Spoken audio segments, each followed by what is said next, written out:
बिस्मिल्लाहिर्रहमानिर्रहीम। Students exercise 1.5 start करते हैं। क्वेश्चन नंबर 1 है find the determinants of the following matrices.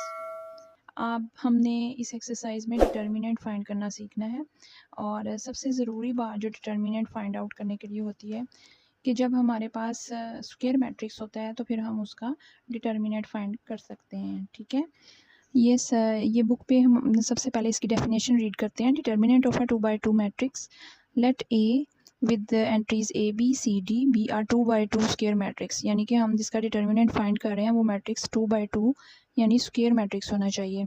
The determinant of A denoted by DET यानी date of ए, और ये दो लाइनें लगा देते हैं ए मैट्रिक्स के बाद, is defined as.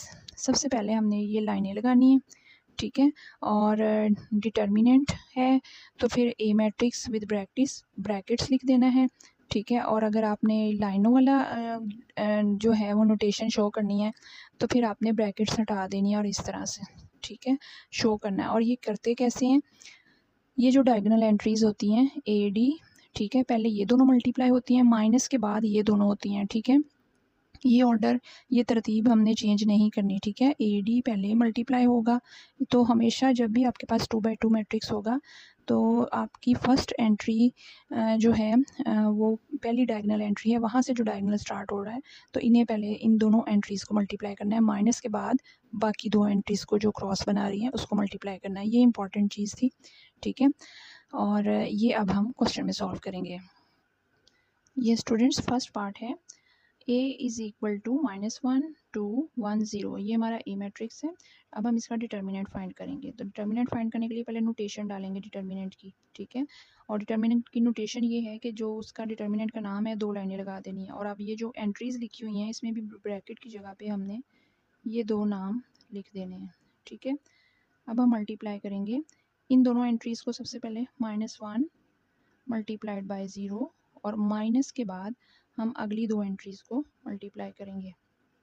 So that is equal to 0 -2, this implies A determinant is equal to -2। Second part है, मैट्रिक्स बी है हमारे पास विद एंट्रीज 1 3 2 -2। हम इसका डिटर्मिनेंट फाइंड करेंगे। सबसे पहले हम नोटेशन डालेंगे डिटर्मिनेंट की, दो स्ट्रेट लाइंस, और अब जब हमने एंट्रीज़ लिखनी है तो ब्रैकेट की जगह ये हमने साइन दो स्ट्रेट लाइंस लगानी है कि हम इनका डिटर्मिनेंट फाइंड आउट करने जा रहे हैं। और सबसे पहले ये दोनों एंट्रीज मल्टीप्लाई होंगी, ठीक है, और फिर ये दोनों, तो 1 × -2 -3 × 2 -2 -6, और ये हमारे पास आ गया -8। तो this implies B determinant is equal to -8। Third part है, सी मैट्रिक्स 3 2 3 2 इसकी एंट्रीज़ हैं। अब हम इसका डिटर्मिनेंट फाइंड करेंगे। इसके लिए हमें दो स्ट्रेट लाइंस लगानी है, ठीक है। अब ब्रैकेट हटा देनी है। अब हम इनको मल्टीप्लाई करेंगे, 3 × 2 -3 × 2, ठीक है, और ये बन गया 6 -6, और 6 -6 0 होते हैं। This implies determinant of C is equal to 0। Next part है, डी मैट्रिक्स, एंट्रीज़ हैं 3 2 1 4। अब हम इसका डिटर्मिनेंट फाइंड करेंगे। सबसे पहले डिटर्मिनेंट की नोटेशन बहुत ज़रूरी है। सबसे पहले हम नोटेशन डालेंगे, देन अब हम एंट्रीज़ को मल्टीप्लाई करेंगे। 3 × 4 -2 × 1, यानी 3 4 12, 2 1 2, और हमारे पास आंसर आ गया 10। This implies determinant of D is equal to 10। एक चीज़ का ख्याल रखना है, अब मैंने जितने भी क्वेश्चन किए हैं, ठीक है, पहले डायगोनल एंट्रीज़ को मल्टीप्लाई करना है, माइनस के बाद जो अदर एंट्रीज़ हैं उन्हें हमने मल्टीप्लाई करना है, ओके। क्वेश्चन नंबर 2 स्टार्ट करते हैं। Find which of the following matrices are singular और नॉन सिंगुलर। तो सबसे पहले हमें ये जानना है स्टूडेंट्स के सिंगुलर मैट्रिसेस क्या होते हैं और नॉन सिंगुलर क्या होते हैं। तो हम यहाँ पे बुक का पेज 21 निकालते हैं। इसमें ये बहुत इंपॉर्टेंट डेफिनेशंस भी हैं। Singular and non singular matrix, a square matrix A is called singular if the determinant of A is equal to 0, और इसको सिम्बलिकली लिखते हैं ए डिटर्मिनेंट इक्वल टू 0। अगर आपने किसी भी मैट्रिक्स का डिटर्मिनेंट लिया यानी स्क्वायर मैट्रिक्स का और उसका आंसर 0 आया तो फिर आप कहेंगे कि आपका मैट्रिक्स सिंगुलर है। जैसा कि ये एग्जांपल में भी उन्होंने एक आपको क्वेश्चन जो है वो सॉल्व करके दिया है। नेक्स्ट है, a square matrix A is called non singular if the determinant of A is not equal to 0। अब नेक्स्ट में ये था कि अगर ए का डिटर्मिनेंट लें और आंसर 0 के अलावा कुछ भी आ जाए, पॉजिटिव नंबर आ जाए, कोई नेगेटिव नंबर आ जाए, या कोई फ्रैक्शन में आंसर आ जाए या पॉइंट्स में आ जाए, तो मगर ज़ीरो ना हो, ठीक है, तो फिर हम कहते हैं कि हमारा मैट्रिक्स नॉन सिंगुलर है। ठीक है, अब हम इसे प्रूव करते हैं और यहाँ पे सॉल्व करते हैं। जी, फर्स्ट पार्ट है ए matrix with entries 3, 6 and 2, 4।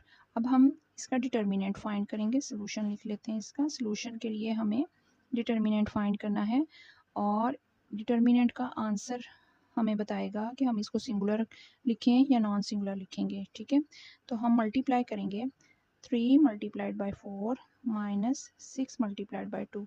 3 4s are 12 और 6 2s are 12, तो आंसर 0 है।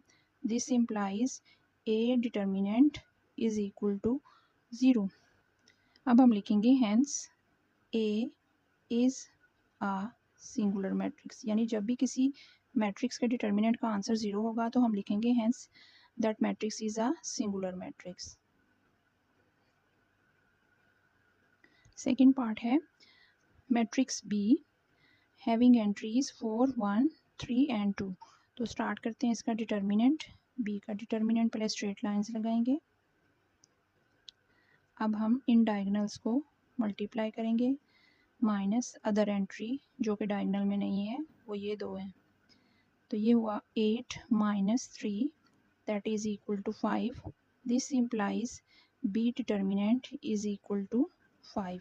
अब आप बताएंगे बिकॉज बी डिटर्मिनेंट जब 0 नहीं होगा तो फिर हमने ये स्टेटमेंट देनी है बिकॉज के बाद कि because determinant of this matrix is not equal to 0, hence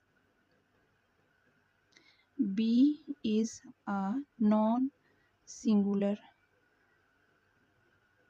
matrix। जी, थर्ड पार्ट है C matrix with entries 7, 3, -9 and 5। ठीक है, तो इसके लिए हम सबसे पहले C का डिटर्मिनेंट फाइंड करेंगे। तो डिटर्मिनेंट की नोटेशन डालेंगे और फिर हम इन्हें मल्टीप्लाई करेंगे। -9 मल्टीप्लाइड बाई 3, 35 प्लस 27, इनको प्लस कर लेते हैं हम, तो ये आ जाएगा 62। ठीक है, तो this implies C determinant is equal to 62। अब हम रीज़न लिखेंगे because C determinant is not equal to 0, hence C is a non-singular matrix।